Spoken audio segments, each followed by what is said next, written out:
పడిపోయిందో లేపయ్యా. అడగండి, ప్రభుని అడగండి.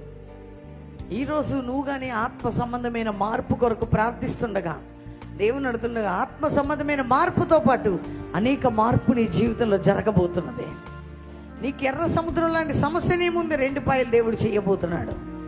నీ కుటుంబానికి అడ్డుగోడలుగా ఉన్నవి కూలిపోబోతున్నాయంట. అందుకని చెప్పండి, ప్రభువా నాకు విడుదల కావాలా, మాకు విడుదల కావాలా, ఆత్మ సంబంధమైన విడుదల పొందాలా, మేము బలం పొందాలయ్యా.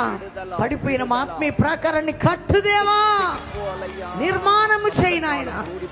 నీ రాజ్యం మా ద్వారా కట్టబడాలయ్యా. మా కుటుంబ జీవితంలో శోధన పారిపోవాలా.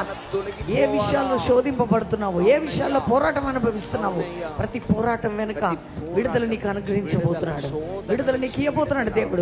అద్భుతం చూడబోతున్నావు సహోదరి. నీ కుటుంబంలో అద్భుతాలు జరగబోతున్నాయి. నీ గృహాన్ని దేవుడు లేపనెత్తబోతున్నాడు. కుటుంబంలో శోధకుడు పారిపోతున్నాడు. యేసు ప్రామిస్ లాంటి మందిరం అందరి చేతులు ఎత్తి చెప్పండి, ప్రభు ఈ మందిరం కంప్లీట్ అయిపోవాలయ్యా, ఈ మందిర కట్లు తెగిపోవాలని చెప్పండి అందరూ.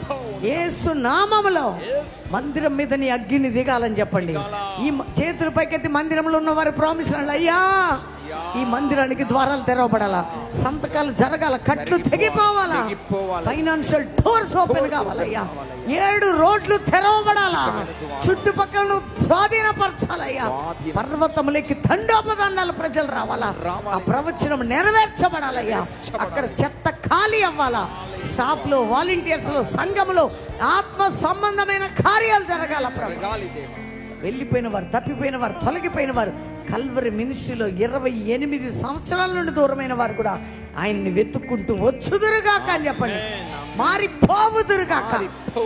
ఏ మనసులు అయితే అటు ఇటు తిప్పబడుతున్నాయో భయభక్తులు పుట్టించు ప్రభయ్య, భయభక్తులు కలగజేయని ఆయన వారిలో. ఈ రాజ్యము కట్టాలి. ఎంతమంది లైవ్ లో బిడ్డలు చూస్తున్నారు, ఇప్పుడే వారి గృహాల్లో దైవ కార్యాలు జరుగునుగా. కానీ 50 దినాలు మీ సన్నిధి మాకు తోడుగా ఉంచమని యేసు నామములో అడుగుచున్నాం తండ్రి, ఆమేన్. కూర్చుందాం, కూర్చోవాలి.